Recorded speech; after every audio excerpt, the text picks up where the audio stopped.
తెలంగాణ సంస్కృతి సంప్రదాయాల మేళవింపుతో ప్రజలు ఘనంగా జరుపుకునే జాతర కూడవెల్లి జాతర. జిల్లాలోనే ప్రసిద్ధిగాంచిన జాతర ఇది. సిద్దిపేట జిల్లా అక్బర్పేట భూంపల్లి మండలం రామేశ్వరంపల్లి గ్రామ శివార్లోని కూడవెల్లి వాగొడ్డున వెలసిన శ్రీ రామలింగేశ్వర స్వామి ఆలయం మాఘమ అమావాస్య సందర్భంగా జాతర ప్రారంభమైంది. శ్రీ రామలింగేశ్వర స్వామి ఆలయం భక్తుల పాలిట కొంగు బంగారం కానుంది. ఇక్కడ ప్రతి ఏటా కన్నుల పండుగగా జాతర ఉత్సవాలు జరుగుతాయి. ఈ జాతర ఈ నెల 9వ తేదీన ప్రారంభమై 5 రోజుల పాటు జరగనుంది. 2 వాగులు ఒకే చోట కలిసిన చోట రామలింగేశ్వర స్వామి ఆలయం వెలిసింది. ఈ 2 వాగులు వెళ్లి 3వ వాగులో కలిసే ప్రాంతాన్ని త్రివేణి సంగమంగా పిలుస్తారు. ఇక్కడి ప్రాంత ప్రజలకు కూడవెల్లి రామలింగేశ్వర స్వామి అంటే ఎంతో నమ్మకం. మాఘమ అమావాస్య రోజు ఆలయం వద్ద కూడవెల్లి వాగులో పుణ్యస్నానాలు ఆచరించి ఆలయంలో మొక్కులు చెల్లించుకుంటే అన్నీ మంచి జరుగుతాయని ప్రజల విశ్వాసం. సిద్దిపేట జిల్లా నుంచే కాకుండా సిరిసిల్ల, కామారెడ్డి, నిజామాబాద్, మెదక్, రంగారెడ్డి జిల్లాల నుంచి భక్తులు అధిక సంఖ్యలో వచ్చి మొక్కులు చెల్లించుకుంటారు. ఆలయం వద్ద భక్తులకు ఎలాంటి ఇబ్బందులు తలెత్తకుండా నిర్వాహకులు అన్ని ఏర్పాట్లు చేశారు.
కూడలి క్షేత్ర నివాసాయ కామితార్థ ప్రదాయినే మాఘమాసోత్సవ ప్రియాయ శ్రీ రామలింగాయ మంగళం.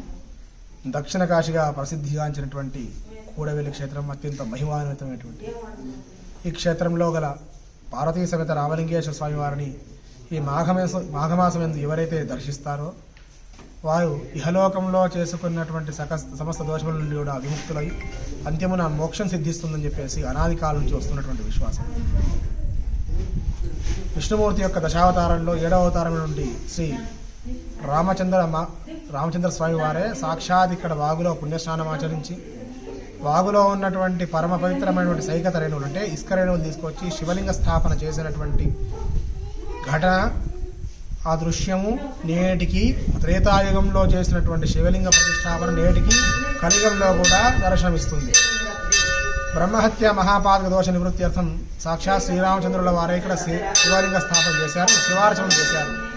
మానవ మాత్రం అనేక దుష్కర్మలు చేస్తుంటారు కనుక దుష్కర్మలు చేయకుండా చేసినటువంటి దోషం నుంచి ప్రాయశ్చిత్తం పొంది సద్బుద్ధిని ప్రసాదించేటువంటి వాడే ఆ రామలింగేశ్వరుడు. భక్తులకి కొంగు బంగారంగా విరాజిల్లుతున్నటువంటి ఈ మహిమాన్విత క్షేత్రం మాఘమాస ఉత్సవాలు అత్యంత వైభవపేతంగా 3 నుంచి 5 రోజుల పాటు జరుగుతుంటాయి.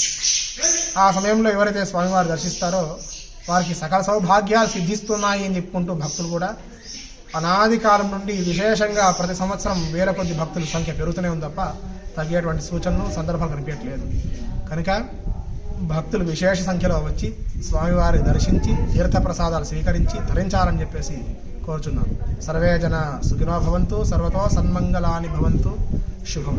రామలింగేశ్వర పార్వతీ సమేత రామలింగేశ్వర స్వామి జాతర శుక్రవారం 9వ తారీఖు నుండి స్టార్ట్ అవుతుంది కాబట్టి దీనికి గాను వారం 10 రోజుల ముందు నుంచే భక్తులు కూడా స్టార్ట్ అయ్యారు. మేము 20 రోజుల ముందు నుంచే ఏర్పాట్లన్నీ పూర్తి చేసినాము. క్యూ లైన్ కానీ క్లీనింగ్ కానీ, భక్తులకు స్నానఘట్టాలు కానీ, బట్టలు మార్చుకోవడానికి కానీ అన్ని ఏర్పాట్లు పూర్తి చేసినాము. ఈ సంవత్సరం అధిక సంఖ్యలో భక్తులు వస్తారనే ఉద్దేశంగా అన్ని ఏర్పాట్లు ముందుగానే చేసినాము.